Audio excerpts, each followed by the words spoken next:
तुम्हाला इथं कुठे शेअर केलं होतं डाऊनसाठी. तर हा मूव्हमेंट काय आपल्याकडनं मिस झाली डाऊनची. पण ह्या कॅन्डलनुसार हे इथं स्ट्रक्चर डन यायचं आणि ह्या कॅन्डलनुसार इथं स्ट्रक्चर येतंय. पण हा मूव्हमेंट पण मी आय थिंक मिस केला होता. बाहेर गेलो होतो मी. कॉलेजला गेलो होतो ॲक्चुअली. कॉलेजवरून जेव्हा आलो, तेव्हा मार्केट ह्या लेव्हलला आलं इथं. 1 मिनिटं. हे दाखवतो ह्या लेव्हलला आलं तेव्हा मार्केट आणि तेव्हा जस्ट लेजंडचा फोटो आला होता, की बाईंग साईडला घ्या. तर म्हटलं गोल्ड बाईंग साईडला का म्हणतोय तो? तर मी चेक केलं, तर माझ्या प्रॉपर लेव्हलला होता. तर इथं मी एंट्री पण घेतली. तुम्हाला मी दाखवतो. अ, हां. ह्या 2 एंट्री घेतल्या होत्या. 0.2 नी 0.4 घेतली होती. तर टोटल प्रॉफिट बघू शकता तर काढलेलं आहे आणि 33 प्रॉफिट प्लसमध्ये आलेलं आहे. तर जे लॉसमध्ये होतं $30 लॉसमध्ये होतं $30. तर ते $30चा जो लॉस आहे तो आपण कव्हर केलेला आहे. ऑलमध्ये बघितलं ना, तर $30 लॉसमध्ये होतं. तर ते $6 पर्यंत प्लसमध्ये आणलेलं आहे. हां, ही एक चांगली गोष्ट आहे. ठीक आहे. आणि ते पण दुसरी गोष्ट आहे, की मी हा ट्रेड इथं एक्झिट केला ह्या पॉईंटला. इथं ह्या पॉईंटला होता तो एक्झिट केला आहे. माझा 100% टार्गेट तर हे आहे. ठीक आहे. आता आपण ह्या पॉईंटला आले, की सेलिंगला ट्रेड बघूया. आता ह्याचं तर तुम्हाला रिझन सांगितलं, की काय रिझन आहे. बिफोर आफ्टरचा आय थिंक फोटो ह्याचा मी काढला का नाही चेक करतो याचा फोटो. काढला असा नाही ते किंवा घ्यायच्या नादात नसेल काढला. चेक करतो मी जरा. व्हॉट्सअप कशाला टेलिग्राममध्ये पाठवतो ना त्याविषयी डायरेक्ट.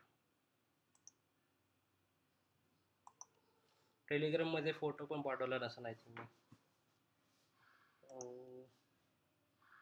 डन झालेला कालचा यस्टरडेचा नाही पाठवलं मी फाईलमध्ये. गोल्ड बाईंगसाठी हाच आहे का? नाही ना, हा नाही आहे.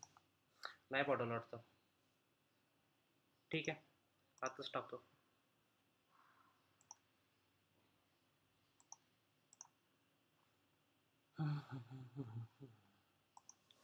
आता कसं एका स्ट्रॅटेजीवर बसलोय तर मला आता थोडासा ॲक्युरेसी पण वाढली आहे. ट्रेड घ्यायचे हे ट्रेड घ्यायचे पण वाढलेत. कॉन्फिडन्स पण बिल्डअप झाला आहे. तर ही गोष्ट थोडीशी अगोदर करायला पाहिजे होती मला. ठीक आहे, काय अडचण नाही.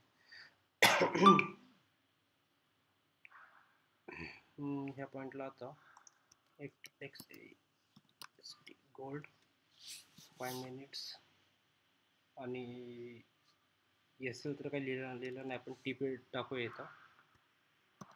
टी पी किती डॉलरचा टी पी आपण एक $33 काढलं होतं ना. 33 प्लसमध्ये आणि लिहूया खाली टी पी डन. ठीक आहे, ऑलरेडी टी पी डन. आणि मला आता जस्ट मेसेज आलं की बाईंग आपलं बी टी सीला त्याची लेवल ब्रेक केली. मी तिथं अलार्म लावला होता. बघू त्यात कोणती लेवल आहे बी टी सीची. अच्छा, ही लेवल आहे. ओके ओके, अच्छा, कळालं मला आता.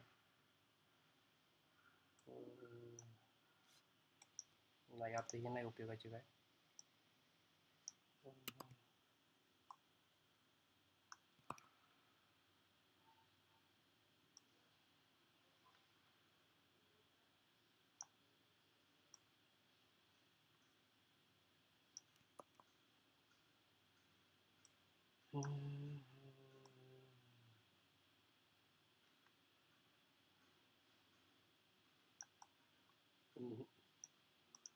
मॅच नाही करत आहे कुठे.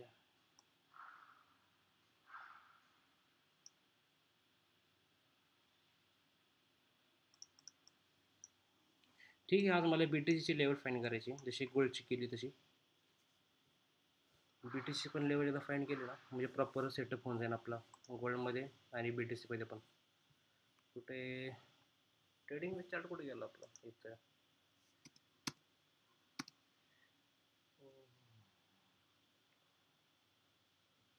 आणि मे बी एक असं पण होऊ शकतं बरं का इथं ह्या पॉईंटला, की आपली 75% जी लेवल आहे नाही, ह्या 75%ला मार्केटने ब्रेक नाही केलं. त्याच्यामुळे आपण अजून बाईंगला जाण्यासाठी थोडंसं कन्फ्यूज आहे. इथं गेलं तर आपण एक रिव्हर्सल पॉईंट शोधू किंवा ह्या ह्या लेवलला ब्रेक केलं तर ह्या कॅन्डल हाय, ही कॅन्डल हाय समजून रिव्हर्सल पॉईंट बघूया आपण इथून कुठे बाईंगला भेटते का. तसं म्हणायला गेलं तर मग ही बाईंग पेंडिंग असेल. मग मार्केट डाऊनला जाऊन आपण बाईंग करायला लागलो.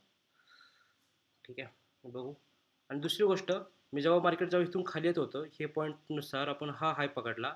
ह्या हायनुसार आपण जेव्हा हा लो पकडत होतो तेव्हा मला कळालं की ही जी हे कॅन्डलची विक जिथं आलेली आहे ना, ती एक लगभग आपला हा पेंडिंग गॅप जो पडला होता ना, पेंडिंग गॅप कव्हर करण्यासाठी आली आहे.